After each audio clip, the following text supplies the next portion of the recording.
Hello everyone and welcome to Crypto Atlas. In this video, I will be going over the different theories in relationship to Operation Pheonix. If you guys are new to the channel, do not forget to hit subscribe, hit the thumbs up like button because it does help us out with the YouTube search algorithm, and also click the bell icon so you can stay up to date with all of the latest cryptocurrency news and technical analysis.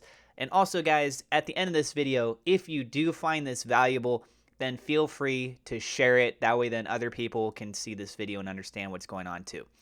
And yeah, with that being said, guys, keep in mind I'm not a financial advisor. Everything I'm sharing with you is my own opinion. It's my own research on things. Do not ask me directly what you should or should not invest in. And I highly recommend that you guys go do additional research yourselves. Okay, so let's go ahead and hop on over into the subreddit. And by the way, as you guys can see, SafeMoon is just tearing it up as of the time of me making this video. It's passed above the 8 range on different exchanges. You see different values. So it's absolutely awesome to see what's going on with the project so far. So there's a SafeMoon subreddit thread that was actually started, and it was titled The Mega Project Pheonix Speculation Thread, right? Get wild speculating.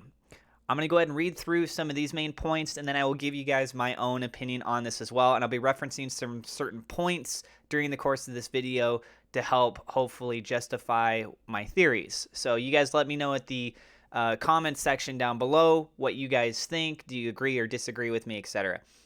Professional View says creating secure decentralized currency is in underdeveloped regions of Africa. That's the best I can come up with.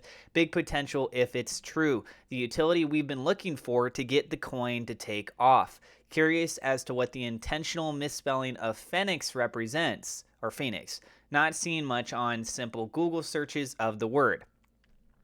Professional View had a follow-up. Responded saying, true, I own some Cardano as well, as I'm a believer in their work. Possibly SafeMoon could complement what they are doing rather than compete with it. Time will tell. This is definitely not a get-rich-quick scheme. People with small attention spans have already lost sight of that. LOL.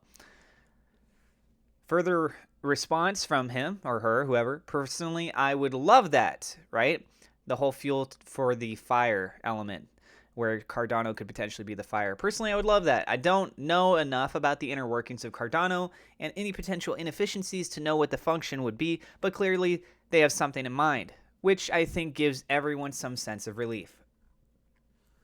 Somebody else responded, this is J. Dot, said PHE, fee, a type of secure encryption, Onyx, which equals a reference to Onyx coin, whose project seems to revolve heavily around aiding Africa's economic situation. A shot in the dark? LOL. I think that's a pretty interesting perspective view on that, actually, to be honest. I just said actually 3 times. My guess is that part of the trading fee on their own exchange will be used as financing pool for the unbanked. The response is, in support of your theory, Pheonix, spelled this specific way, sounds like fee on exchange. I think that's actually a really good point. Somebody else responded to that saying, this is what I'm thinking, because the unbanked typically have less access to financing and loans. Another response, unbanked are businesses and people mostly in underdeveloped regions that are unable to hold bank accounts or get finance for many reasons. A lot of actual banks in developed areas have similar projects to help the unbanked in underdeveloped areas. I support a few of these projects myself. That was from OASLR. One of the whales had responded saying, so maybe SafeMoon will be used as a fee to trade on their exchange. Like if you want to withdraw crypto to cold wallet out a different exchange, then you would pay a fee in SafeMoon. Brennan says, SafeMoon charity, you think, helping underdeveloped countries rise from the ash like a phoenix. Donations accepted in SafeMoon. I don't know, just a guess. Some good thoughts right there. This is huge. SafeMoon will be the yin to XRP's yang, metaphorically speaking. XRP is currently the gold standard in the commercial banking space when it comes to crypto. Further response, maybe SafeMoon will be the fuel currency for a project they are launching, and they put a website for something like, just for example, unbankedfreedom.com. Robo Nerd says, I believe Project Pheonix is the transition from SafeMoon being a quote, get rich quick type investment token into becoming a real currency. This will happen after a certain threshold of holders dump their wallets to finally cash in their gains. One day, SafeMoon will be a stable currency to rival government and bank control to provide freedom from the big banks. Okay, so that is it as far as for the subreddit thread. Now let's go into some of the things that have been mentioned by the SafeMoon staff, or more specifically, this is going to be reference to a couple things that Thomas had said, who is one of the lead developers, or is the lead developer. I believe he's the CTO, the Chief Technical Officer for SafeMoon. I'm pretty sure that that's what he is. Anyways, so he had specified at one point, he said, SafeMoon is deflationary with every transaction. Our massive supply is not what is in circulation. Over time, we will have under 100 million. Keep an eye on SafeMoon over the next 2 years, right? And so a lot of people responded to this like, what the heck, 100 million? Because where we're at right now, we still got like 500 and something trillion tokens left to go. So 100 million, and what did he say? Keep an eye on SafeMoon over the next 2 years. So he's saying over the next 2 years, there could be some major changes. But he went on further to respond in a different thread over here on Twitter side, which, by the way, real quick, I am on Twitter. I would love for you guys to come and hang out and follow me on Twitter. I talk a lot about SafeMoon and other cryptocurrencies and stuff. I'm at CryptoAtlasYT. Go check me out on Twitter. Anyway, so Thomas had responded to another mention over on the Twitter side. Sorry, I'm kind of stumbling on my words right there. He said 250 trillion and 100 million are both speculative numbers from me for different scenarios. Total supply minus the burn in circulation. I'm hesitant to say the number myself because it may be taken out of context somehow, right? So he's trying not to give too many specifics on things, and he gave a little bit of a wider range with this. In the other tweet, as you guys saw, he mentioned a lower number, so it's kind of up in the air. But the fact that he even mentions that 100 million is something that seems feasible leaves a lot of room for potential moves on things, right? Okay, so now I'm going to go ahead and go into some of my theories on what I think is going on with this, with Operation Pheonix, and what it could actually entail. So when you think about the burning mechanic, something that is working very efficiently with the burning mechanic is the Binance coin, or the BNB. And what is it that's backing a lot of the actual SafeMoon itself? Well, if you go look at the white papers, you look at the CertiK audit and stuff, it's having association with the BNB, the Binance coin.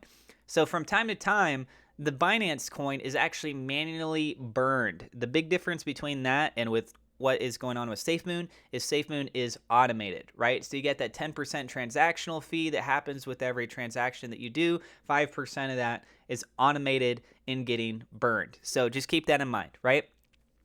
Now, we also know that SafeMoon is going to be rolling out an exchange. That's the plan. That's what they've been telling the community. It's one of many projects that they're looking to do. The other projects including the wallet and the video game, and they got stuff in development already with that of Minecraft, and trying to include, I guess, some of the API stuff and NFT kind of things going on with relationship with that. That's a whole other thing, but that's really cool, right?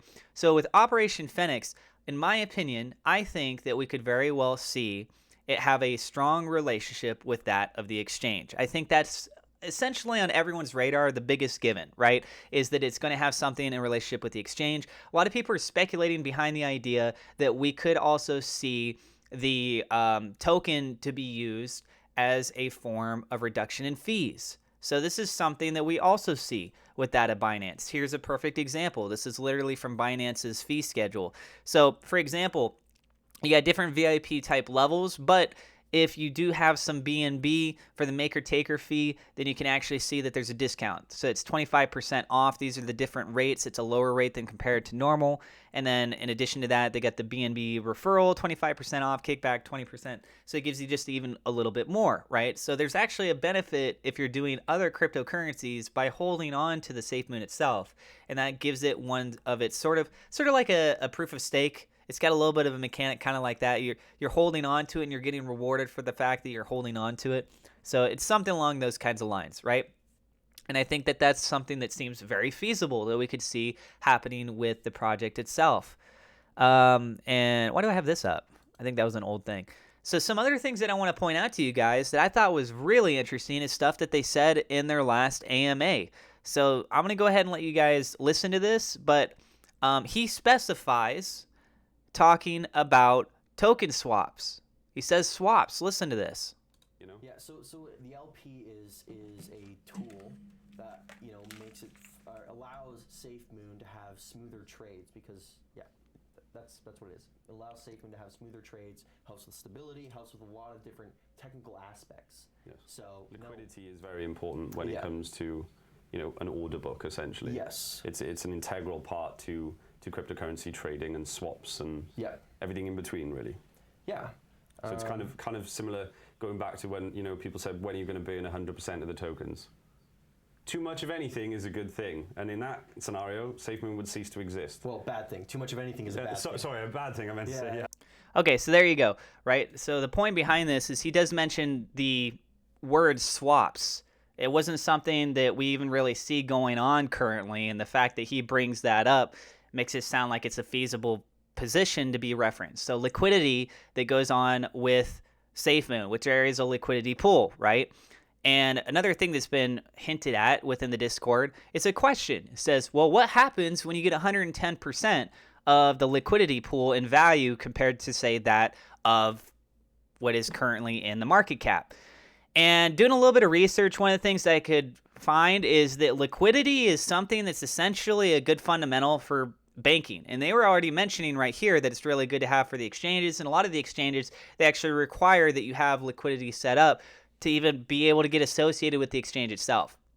So I think that's something that's really important. Now, when you think of 110%, if you have anything more than 100%, that means that the excess amount is bonus, right? And that could be used for different things. So that's where it kind of leads me into my next big thing, is that I think that this could potentially have the excess funding go towards something in the decentralized space.